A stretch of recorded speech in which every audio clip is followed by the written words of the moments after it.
Welcome to Six of One and Bill of the Other. This is episode 2 of Just the Facts. Bill, could you please explain the premise of Just the Facts? We're going to read facts that are random to us. We haven't looked at them before. They could be funny, they could be sad, they could be heartwarming.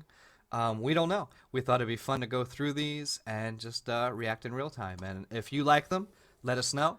If you'd rather we do something else, let us know.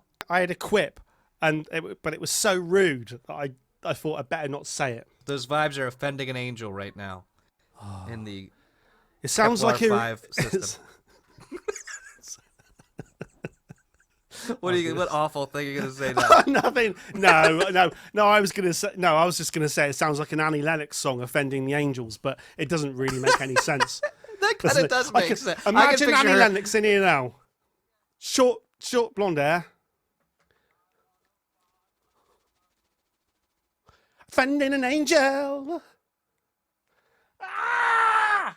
And some guy has like angel wings with his shirt off in the background. It's like, what? Why is it? What is it with the angels? They never wear a shirt, do they?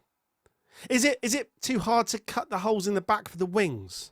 Even the cherub ones, because I was gonna say it's because they're in such good shape, but even the baby ones that aren't in shape at all, they're like clothes optional. That's true. I've got the vibe from looking at all old paintings and from the little bits of the Bible that I read. They never mention clothes apart from Technicolor dream coats. So you either wear a coat that's got all the colours of the rainbow, or you wear absolutely nothing and you have your cock and balls just dangling. That's the Bible for you. Yeah. Well, I feel like it was the weird period, like the Renaissance, everyone had an 8-pack. They're like, this prophet who lived in the desert and didn't eat anything most of the time and was sustaining himself on like waters from cactuses, this Old Testament prophet, I'm sure he had an 8-pack.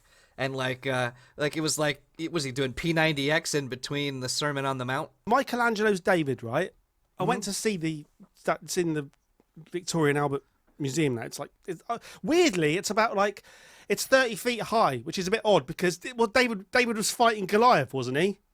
Yeah, I thought it was the opposite. I thought he was the regular guy and he killed the giant. Yeah. So why is Michelangelo's statue of David 30 feet high? How big was Goliath?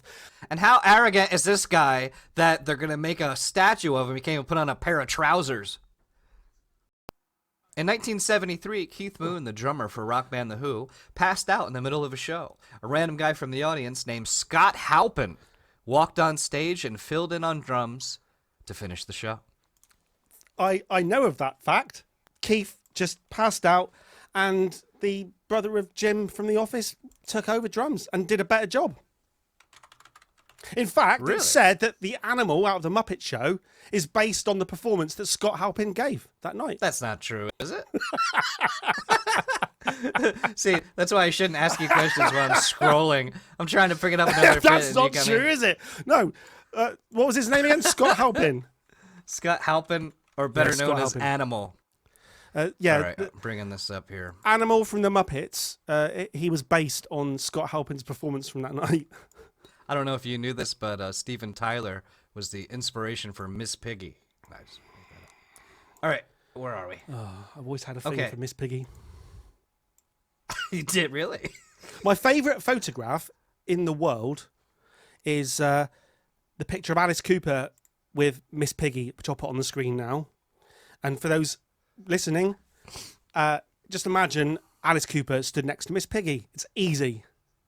It's an easy one to imagine. Miss Piggy is the one on the left. She's the one who looks a little bit like a pig. Carry on. Right, that was a good one. Scott Halpin, Animal from the Muppets, was based on Scott Halpin's performance from that night. All right. Adolphe Sax, the son of instrument designers, was prone to accidents. As a kid, he fell from a 3-story height, drank acidic water he mistook for milk, swallowed a pin, fell into a frying pan, was burned in a gunpowder blast, and fell into a river. He grew up to invent the saxophone, and a movie was made based on his life called The Three Stooges. Okay, I made up the last part. As viewers of this channel, listeners to this podcast will know that Bill always adds a little bit on the end. What I got from that I try to make it more interesting. Was that all of that happened in one night? No, I think that was over the course of his life. As a kid, imagine that night. Remember that movie, Baby's Day Out? This sounds like a Baby's Day Out thing. Okay, let's just do this as one night. As a kid, so he's like 5. I really thought it was. He fell from a 3-story height, drank acidic water he mistook for milk. How does that work? Swallowed a pin, fell into a frying pan. Now, was the frying pan burning or was it just sitting in the cupboard? Was burned in a gunpowder blast and fell into a river. That to me sounds like a fun night. How do you fall into a frying pan? Let's think this through, Bill. This sounds dubious as hell. How do you... All the rest of it I buy, yeah? It's like the little old woman that... I once knew an old lady who swallowed a fly. I don't know why she swallowed a fly. Perhaps she'll die. I know an old woman who swallowed a fly and fell in a frying pan. I don't buy this story at all. Bill, tell me about the water again. Is it acidic or Hasidic? It's acidic water. No, yeah, it's Jewish water. That's what he drank. Acidic water. Oh, like as shit. in acid. Bill, explain what's acidic water then, and why have they got it in their fridge for the baby to drink? Acidic what water. are we talking about here? Is a water with a certain pH that denotes it's not alkaline. Sulfuric acid. He's called Dolphy Sax. Adolphe. ADOLPHE. Adolphy Sax. That's lucky. So he created the saxophone. It's lucky he wasn't called Adolphy Sex. At the age of 3, he drank a bowl full of acidic water, mistaking it for milk, and later swallowed a pin. That sounds like he drank the acidic water and was like, I'm still hungry, and then ate a pin. What's strange is that you would take the first sip of acid and think, yeah, it's close enough to milk, and carry on for the rest of the whole bowl. I hear it tastes good with... How stupid was this guy? I hear it tastes really good with Captain Crunch. Are we supposed to believe this idiot created the saxophone? I don't buy this at all. I swear this is all like one Three Stooges episode. I don't buy this at all. He once survived his mother poking him in the eye by placing his hands on his forehead. Right, next fact. That one's ridiculous. I don't buy that one for a second. Crows and other bird species will coat themselves in ants. Researchers aren't sure why birds do this, but have called the process, quote, anting. I thought anting was when you take your sister's kids over for the weekend so they can have some quality time to themselves. I see what you did there. Get it? Anting, yeah. Anting, dogging. That's not, no dogging. Anting. I've never seen a raven or a rook or a crow or a magpie covered in ants. This sounds like complete and utter bollocks to me. It also sounds like a death metal album cover. Like, how is this not an album cover for, like, Corroding Corpses, Cannibal Corpses' new album? You say it's called anting. A-N-T-I-N-G. Anting is a maintenance behaviour during which birds rub insects, usually ants, on their feathers and skin. I mean, it's not funny, but did anyone, did you know... Haven't they ever heard of soap? Yeah. Yeah. I mean, I prefer Dove myself. I'll do Old Spice body wash myself. Dove. There's a joke. There's a punchline there somewhere. I prefer Dove myself. The U.S. state of Rhode Island changed its name in 2020 and was the first state to ever do so. What did it change its name to? I haven't heard of this. To Ridden Island. Yeah, it was Rhode Island, now it's Ridden Island. It's Street Island. The Rhode Island has become I was playing on past tense. Even many Americans don't realize that Rhode Island, the smallest U.S. state by area, actually had a longer official name until last year. Oh, okay. Its official name was State of Rhode Island and Providence Plantations. I can see why they changed it. The origin of the Nirvana font, called Onyx, was chosen because they used whatever was already installed in their typesetting machine. I don't even know what any of that means. I mean, I know what it means, but... The Nirvana font? Yeah. What, like from, like, old Hindu times or whatever? Or are we talking about the grunge band? I knew you were going to make a joke about Kurt Cobain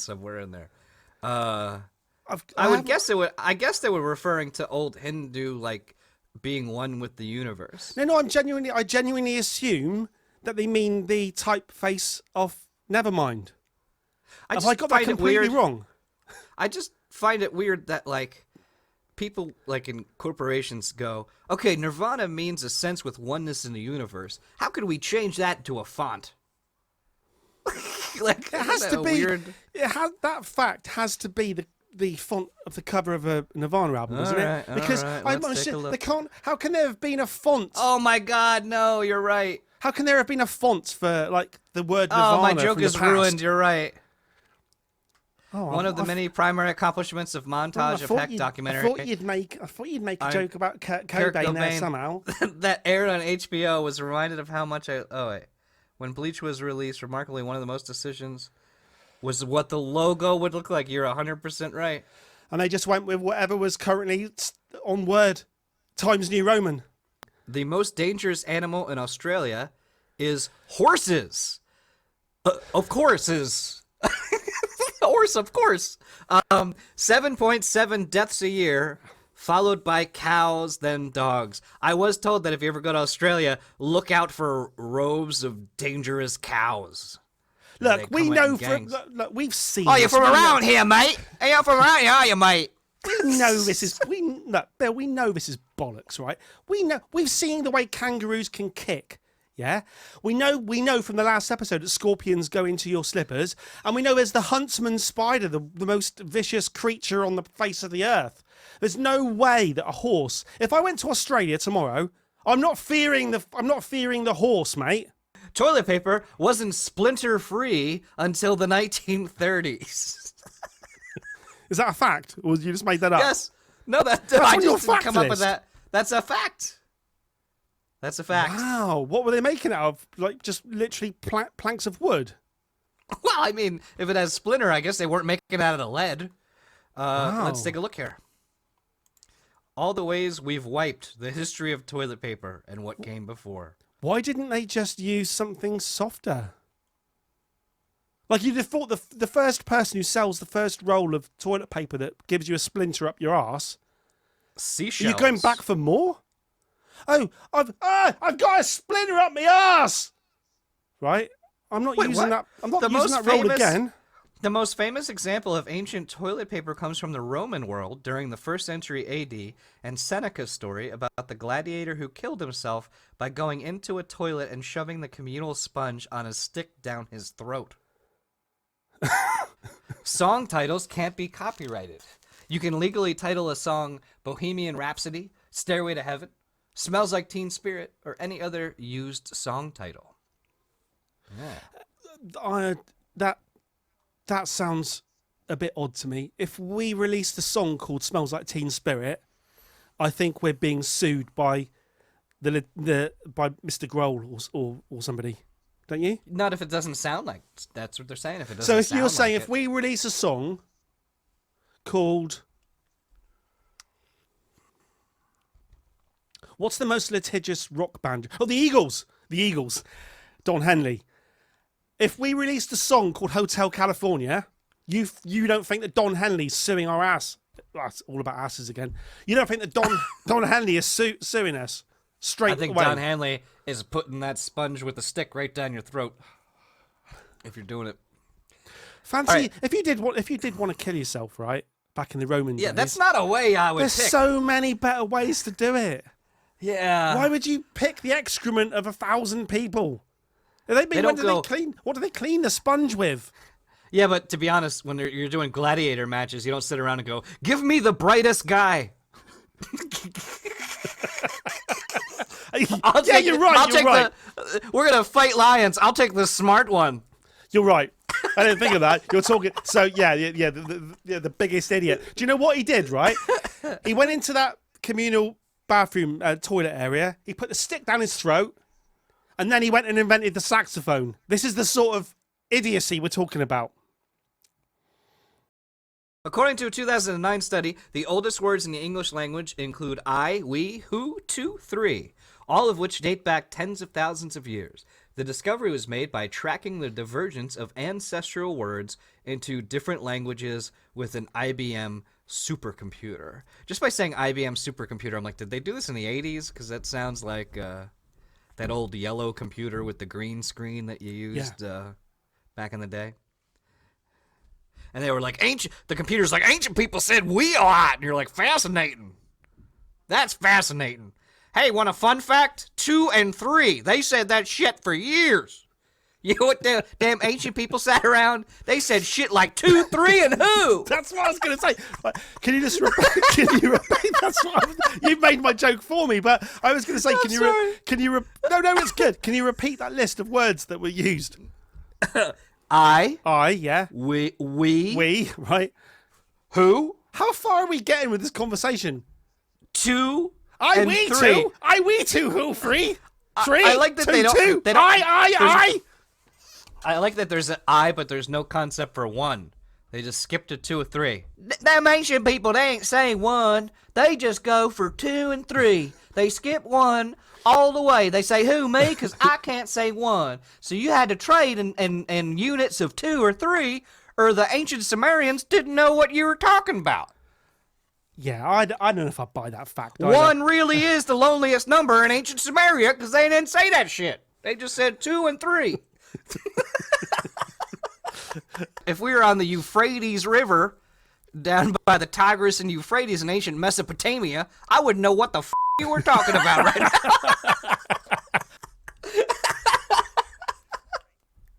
Okay, exactly 1 dinosaur fossil has ever been found in all of Washington State. How pathetic. Seattle. Who's looking for them? I believe they're called archaeologists. But aren't they all out in the desert brushing sand? I mean, who's digging up the concrete in Washington? I like that your whole experience with it is like Indiana Jones. Like, aren't they only in World War II out by the they're looking for the cup of the covenant? So Washington State is, I take it, it's all sand and desert with archaeologists just brushing with tiny little brushes. You know, too, it was like a shitty dinosaur. Like, you know that they found one. It wasn't like a cool, like, T-Rex or a raptor. It was like, you know, this platypus-looking thing eats leaves. Like, no one cares. It was like the I don't give a shit-osaurus. Like, you know, they didn't find like a cool one, you know? I'm still getting over the fact that there were no flowers back when Tyrannosaurus Rex and Stegosaurus and Triceratops were walking the earth. Oh yeah, that's right. Like, no how flowers. what the hell did they do on Valentine's? What did they do if the T-Rex got in a fight with his wife? Like, how did they make up? He struggled, didn't he? He struggled. He couldn't reach Picking her. flowers. T-Rex couldn't even reach the flower. His hands were like this. Oh, damn! Bugger!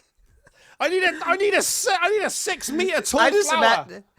Did they just like fall over once and that's it? They're dead? Because like this was back in dinosaur times, so they didn't have that life alert thing that we have now, so they couldn't call someone for help. The T-Rex, so the T-Rex fell over. Ah! That T-Rex is falling and he can't get up. All right. This next one's about Julius Caesar. We can mock him because it's been long enough. That the place that Julius Caesar was murdered, Torre, Argentina, I thought he was murdered in Italy, was now a cat sanctuary.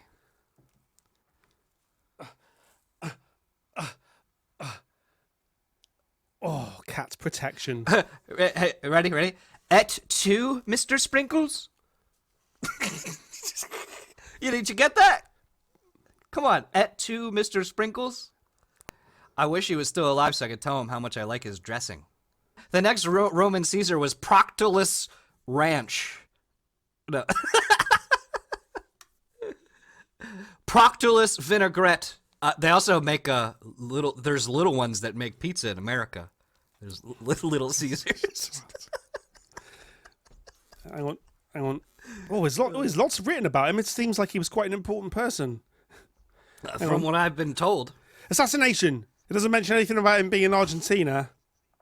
It's Torre, Argentina is the name of the... I think it's where the Senate met. 'cause they Oh, stabbed him at you're saying the it wasn't Senate. in Argentina. It was somewhere called Argentina in Rome. Well, that's where the cats are now. The cats are chilling at Torre, Argentina. Do you think they make the cats wear togas? I Do you think think they all have like little white towels? all cats should wear a toga. Our world would be a better place if all cats just had togas, I think. Yeah. Imagine Animal House. John Belushi sat next to a little pussycat in a toga. It would have changed the whole of my... He'd still be alive today. He'd be alive today. He'd be alive today. Maggot therapy is medically approved by the FDA for improving healing in chronic ulcers and diabetic foot ulcers. There's tentative evidence of benefit. Imagine your doctor's like, well, Jimmy, you haven't been feeling good, so I got an idea here that I learned with my years of medical knowledge. We're going to cover up your painful wound in hundreds of thousands of maggots. And you say, well, doc, is that going to work? And he goes, well, there's tentative evidence of benefit. Made in Germany label was introduced in Britain in 1877. It was done as a protectionist move to stop the market from being flooded by cheap German knockoffs of British products. Wow. What you tell me, what's a cheap German knockoff of a British El Cricket? I don't even know what. We all celebrate. Try Unst beans and toast. That's good. We'll go with that. Are there any other knockoffs that you grew up with that you didn't even know? You know, I don't even know where to go with that. I don't even know. I think we would appreciate German knockoffs of British products. Like, isn't German engineering is like up here, isn't it? Isn't that Vorsprung Dutch technique? What's the German word for constipated? Oh, yeah, I think it's oh no, it's not oh. That's a noise. Far from pooping. Far from pooping. Far from pooping. Far from pooping. I just made up that joke right now. I've never heard it. No, that's brilliant. I heard it years ago. Oh, my handy. I heard it years ago. Oh, more handy. I like the fact that in Germany, this is called a handy. They call it a handy? Oh, my handy. Unst handy. Unst, what does unst mean again? I just totally, I don't know. It felt great. right. So I'm saying a fact. This is called a handy. I have to look up. I have to look up my ancestry. Maybe I have trace calling from beyond the centuries to tell me that unst is something they say. 1%. Who knows? 1%. All right. Flying fish escape underwater predators by launching themselves through the air and gliding for hundreds of meters. However, if they fly too high, they encounter another predator in the air. Frigate birds. Is that in it? Yes, that's totally it. I can't tell now. At the end of every fact, I'm assuming it's going to be your nonsense. And they put a colon like it's supposed to be an exclamation. Well, I'll read it, and I'm not making this up.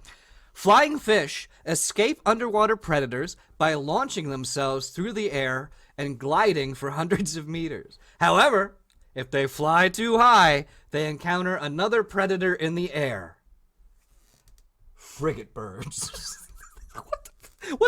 What is a frigate bird? If you've got a fish that can fly and glide to avoid predators, you're always going to get another species that says, yeah, we'll have a bit of that. I thought you were going to say they have to be very careful because if they fly too close to the sun... I hear that's what happened to Icarus. He was murdered by frigate birds. Frigate bird? That sounds like a bird. That sounds like a bird that just doesn't give a shit. They're like, hey, we can't go. That's dangerous. And the bird's like, frigate. Well, there you go. Wow, look at that. There you go. That's the frigate bird.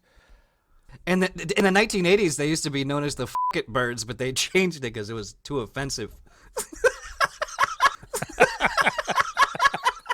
Yeah, that was good. I'm not even going to check the facts now. That was a good punchline. Move on. That was brilliant. All right. American keyboards are different from UK keyboards, and the @ sign is above the number 2. Oh, is that true? Yeah, I'm looking at it right now. Well, I'm. Oh, and my @ sign is down next to the apostrophe, above the apostrophe.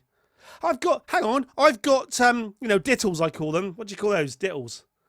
Quotation marks. Quotation marks? I've got quotation. Diddles? Yeah, you diddles. call them diddles? Yeah, diddle. I've got quotation marks above my number 2. Ooh. So, like, does that mean that whenever you fart, you're quoting someone else?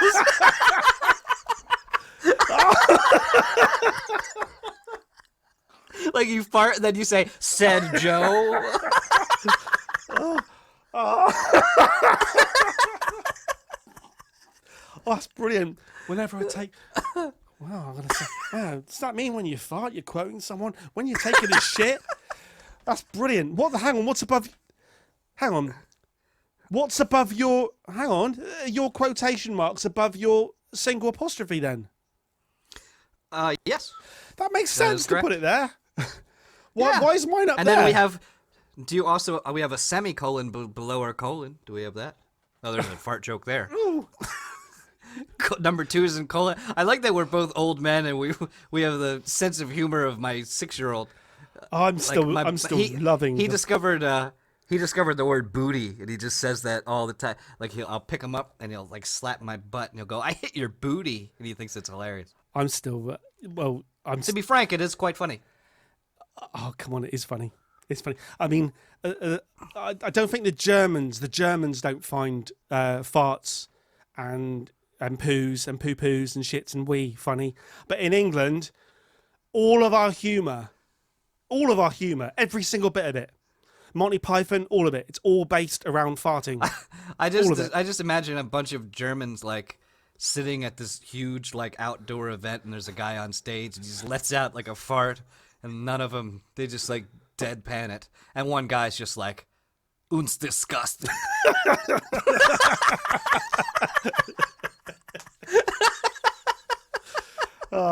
Yeah, that person had a successful tour around the UK first. He just sat on the stage. He's like, he can't wait. Like, that's his closing bit. He's like, "I can't wait to do my closing bit where I let loose on the audience. Everyone here in Manchester loved it." And the German's like, "Uns."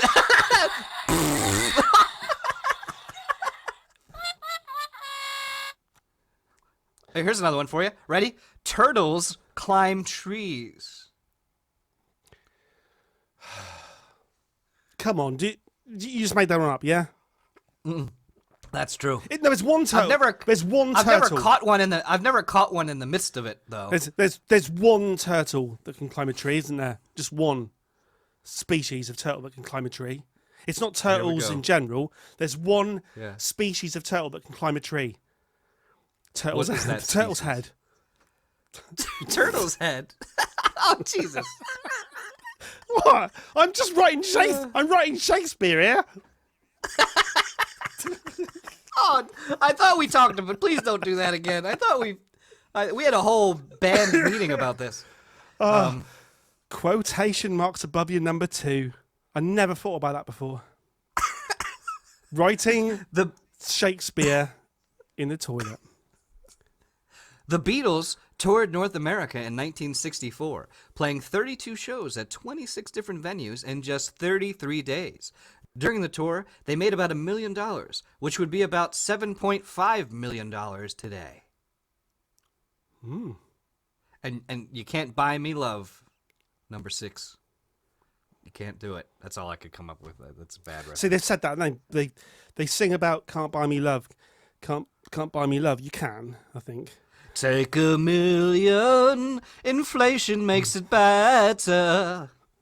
Remember, 1,000,007 million today, then you'll begin to not pay your taxes. No, I don't know the rest. La la la la la la. Ringo's the only one that's left. Well, yeah, Paul's still around. I did start watching where did that come from? Ringo's the only one left. Poor old Paul. I just started watching that behind the scenes of Let It Be. They always made these great songs, but they always like mess around with this like chubby checker sound that they think is awesome, and I'm like, no, play your good songs. Like, wouldn't it be cool if I went do up, and I'm like, no, none of that. They were really, when they weren't playing Beatles songs, when they were doing their, let's recreate our youth, let's play Chuck Berry stuff again and all our early stuff. They were just a mess, weren't they? And they were really irritating. Yeah, Beatles. Yeah. Huh? Who the Beatles? They're only the band Wings could have been. No, No, I've messed that up. What? I don't know. It's a long and winding road. That's all I can say. Carrie Fisher's ashes were placed in a giant Prozac pill. I mean, okay. Is that a fact? That's a fact. I think when Hunter Thompson died, they shot his ashes with a giant rocket over the mountains. Wow. Quick, like a bunny. Prozac makes you behave like the village drunkard in an early Irish novel. The mind recoils in horror, which is interesting because you can actually watch yourself behaving in this manner, but you can't stop it. You see a vision of your grandmother crawling up your leg with a knife in her teeth. And you say, what's happening? I like Johnny Depp's impression of Hunter Thompson better than I like Hunter Thompson talking like Hunter Thompson. You ever watch Fear and Loathing in Las Vegas?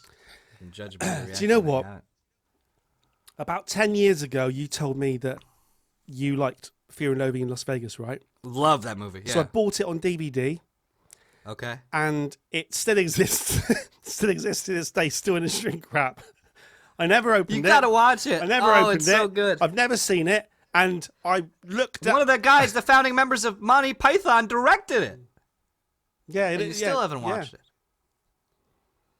I'm not selling it with these great anecdotes I'm throwing out there for the movie. I mean, I now want to watch it less than I ever want to watched it before.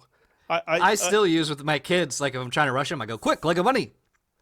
Is that a line from the film? Yes, it is. Is it a line? Let's get down to brass tacks, man. How much for the ape? He tries to buy a monkey at a I could watch Las it Vegas, tonight. like, circus. I could watch it tonight. Now, I will say, when I watched it, I had to watch it twice. Because the jokes are so fast. I like fast jokes. I like fast jokes just like my women. I like my women like I like my jokes. I like my women fast I like my fast jokes. Quick and not funny. Quick, and able to make my mouth do this. Oh, here we go. Oh, that's disturbing. I don't know why. You should cut that because I think the FBI will be after. Well, I guess you're in Britain. What are they? MI6 will be at your door, or whatever they call. I like to call them your spies. Ooh, me six. Six. 6. Is that what they call it? Is that your spy agency? MI6? No one knows. No one knows. Shh. We tell the public it's MI6, but behind closed doors, it's MI5. They'll never see it coming. Bloke, they'll never see it coming. We've got MI5 and we've got MI6. But I've never heard of MI1, MI2, MI3, MI4, or MI7. That sounds like a group of children's books. Yeah. Like the Railway Children. MI4? MI3? What's your birthday? It's like a magician. Yeah. Am I 1? Am I 2? Am I 6? Unst 3? Unst 4. That's the German version. Unst 5? For over 50 years, Coca-Cola tried to control the use of the term cola. Despite their threats to other businesses and numerous lawsuits, in 1944, courts had determined cola was a generic name and denied Coca-Cola's monopoly. Those bastards. So this goes back to Smells Like Teen Spirit and Stairway to Heaven again. So we can call cola 6 of one and Bill of the other cola. And if this didn't happen, my favorite German refreshing soda, Unst Cola, would never have existed. The Spanish Empire developed a long-term plan to conquer China in the 16th century. A crucial part of the plan was to encourage mixed marriages between natives and settlers to turn China Hispanic and so easier to rule over. Oh, okay. Spanish wanted to change Chinese into Spanish, which is a weird way to take something over. Let's go to America and make all the Americans us, so then we can take them over. Like, that sounds like a long plan. In other countries, the war hero, like, killed a bunch of people in battle, and theirs, it's like some gigolo guy. Yeah. He's like, hey, babe. He's like, hello, baby. And he's got like he's got all the medals on his chest. I bedded 200 Chinese women in one night. So I got the Medal of Honor. Yeah. Wow, what a medal. Yeah. But how did things forward thinking is that to want to conquer? I mean, like, surely that's a long-term plan. Like, really long-term plan. Like, really I think it comes to long-term. fruition in 200 years. I think they'll be ready. Yes! March! We march forwards! Oh, I should say it in Spanish. I can speak Spanish. Hang on, let me think. I've never learned we march forwards. Nosotros... what? Forwards. Never mind. Move on. Today, I learned that after Phil Hartman's death, the Simpsons staff considered casting Harry Shearer as the replacement voice actor for the character Lionel Hutz, but decided to retire Lionel Hutz instead. I don't know who Harry Shearer is. Harry Shearer already does. He's Mr. Burns. He's Smithers as well. He's the bassist of Spinal Tap. Really? Yeah. He does Mr. Burns. I think he talks to himself because he does Mr. Burns and Mr. Smithers. Okay, when dinosaurs roamed the Earth, there were active volcanoes on the moon. That's actually really cool. So there were The man on the news had a bloody nose. There were active volcanoes on the moon. Yeah. No flowers on Earth. Yeah. The T-Rex was like, look. Yeah, he was trying. Yeah. But then he fell over and no one could... This life alert hadn't been invented in millions of years. But apparently the Triceratops couldn't look up. So... They couldn't? No, Triceratops... The Triceratops... What's this again? What's that? The Triceratops... That's the T-Rex. Look up there, guys. Look. And the Stegosaurus. The Triceratops, Stegosaurus, Diplodocus. The only dinosaur that could look up was the pterodactyl. That's because it could fly that way, in that direction. Do you think when the asteroid that killed the dinosaurs came, he was just like, shit? And he saw it like just coming down. Shit. That must have happened. There must have been a time where the asteroid comes down and a dinosaur, the one that can look up, says shit. Goes, oh,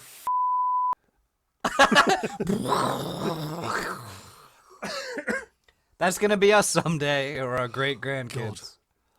Do you know, Mr. Six, I am not a fan of steampunk, but I do believe it is the healthiest way to prepare punk. The name Great Sphinx was given roughly 2,000 years post-construction. The original name, given by its creators, remains a mystery, as no inscriptions detailing its construction or purpose have been found. Now, I read that its original inscription said, "My friend Joe." Or the Germans would be Uns Joe. Maybe he had a buddy with the head of a human and the body of a lion. Things were different back then. They could only say 2 or 3. We don't know what happened. They did used to stitch things together, didn't they? For a laugh. Mm-hmm. So, on your...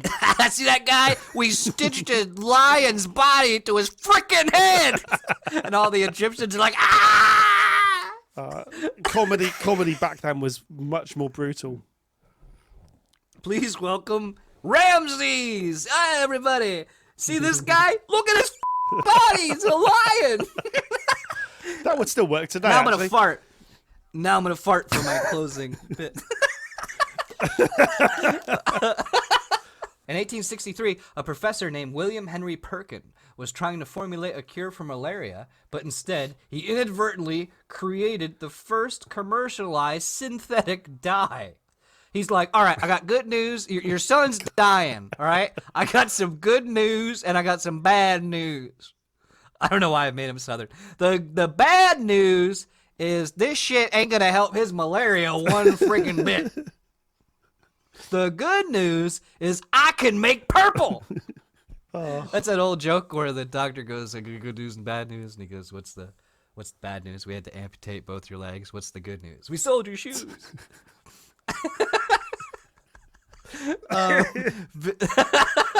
Vincent D'Onofrio holds the world record for most weight gained for a film role. 70 pounds to play Private Pyle. Oh, in Full Metal Jacket, which I love that movie. That's what I tell people every time I get fat for a while. I go, it's for a role. Really, one with butter on it. I can picture Private Pyle, and I think people have put on more weight than that for roles, haven't they? It seems like I think they use fat suits a lot, like for like the movie The Whale. I think they had like prosthetics added to Brendan Fraser. I suppose So like, yeah, De Niro does it. What's he called? Christian Bale's done it, hasn't he? Well, he got real skinny. Oh yeah, he played Dick Cheney. He gained weight. I don't know. I mean, if they say it, let's roll with it. Christian Bale did the opposite, didn't he? He looked skeletal for The Machinist, yeah. And then he did Batman like right after that. Maybe I should become. I struggle to lose weight, yeah. So maybe the way to do it is for me to study to become an actor, move to Hollywood, get a part in a proper big like A-list film. It seems like a long way around it. This is like the Spanish trying to take over China. Murphy's Law. They'd be like, "Look, Mr. Six, we really need you in our new film to be a big fat guy. That's what we're looking for is a big, huge fat guy. Can you gain whatever archaic thing you bring? Can you gain 5 stone or whatever the frig you guys call it? Stone. Nothing wrong with that. I just picture like you like a scale with big rocks on it, and you're like standing on the other end, like put another rock, and some guy is just putting a boulder on there. And you're like, oh, you're looking, you're 4 stone. You Americans and your kilograms. You haven't lived. Well, actually, we do pounds. Pounds. Well, I thought, but pounds are stones. I mean, yes, aren't they? It's pounds and. No. You pound a stone, you break your hand. A stone is 14 pounds, yeah? Let's look it up. So, was we using the same bloody scale? To stone. 1 pound is 0.0714286 stone. Oh. That's why in that Shakespeare play he says take 0.0714286 of flesh, stone of flesh, something like that. It didn't work as good. You're trying to retrieve your miles. Trying to retrieve the miles and kilometers gag from the last episode. I was trying to. It's not going to work. It's like the Marvel movies. All of my jokes are in the same universe. A study on cocaine use challenged the belief that the drug induces weight loss by suppressing appetite. Cocaine users eat way more food than non-users, yet this didn't increase their fat mass and they didn't gain weight. Researchers concluded that cocaine reduces the body's ability to not be an asshole. No, I'm sorry. It's the ability to store fat. I added that last bit. So you don't go, hey, who's a great guy? That guy on cocaine. So cocaine. He's a great guy. So a benefit to taking cocaine is that it reduces your body's ability to store fat. Yeah. So, and if you think about it, explain Artie Lang. Explain Artie Lang to me. Then. Is that a fat guy who took cocaine? And he has like no nose. What about now. John His nose Belushi? is completely flat. Yeah. Oh no. Well, actually, in fact, thinking about it now, most of the people that I know, like famous people that took cocaine, are all fat. This sounds like bollocks. Lies. Oh yeah, sorry. You call them lies in America. Researchers concluded that cocaine reduces the body, so I guess it can still store fat. So John Belushi was just really eating as well, like properly going for it. So much, yeah. He was having Coke burgers and Coke ice cream. Perhaps he had like a hot dog, and he would put the Coke down rather than off like a women's breasts. He used a massive hot dog. He got it all wrong. One of the benefits of being a rock star is the older I always say the older I get, like when you're younger, you're with your buddies and you're like, hey, did you see that girl? And now when I'm older, I'm like, oh my God, I want a Baconator so bad. So it makes sense that if like you're older, you'd be sniffing cocaine off a hot dog. Yeah. Or like off a bacon cheeseburger. There you rather go. than like a, you know. There you go, yeah. I'd scrape the coke off probably and just eat the hot dog, but then that's just, I've got a problem with food. People have problems too. with drugs. In all seriousness, they have problems with drugs. My main problem in life is with food. It's not funny, and it'll probably be the death I of was me. waiting for the punchline. You're like, I'm deathly ill. The punchline will be a deadly heart attack, and I'll die at a young age. Yeah. So let's not, well, I shouldn't joke about that really. I think you just brought the tone down. We call that a tone changer. I think. There you go. That was just the facts. Episode 2. I don't know how I can't believe we just ended our fun facts thing with you saying you're probably gonna die Within young 5 from a heart years. attack. I'm impressed. How did you even get it there? Like, I'm impressed that you took that from here and ended here. Like, I want to almost rewind and watch this to see No idea. how you got it from cocaine to you're gonna die young of eating yourself to death. Oh, if only it wasn't going to happen, it'd be funny.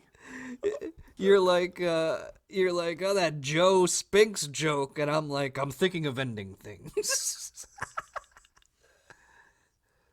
On that note, say goodbye, Bill, Goodbye, Bill. and goodbye from me. Until next time, where the facts. All right, bye, guys. Next time, Bill's going to type in fun facts and not just facts. Till next Yeah, time. we'll try fun facts next time.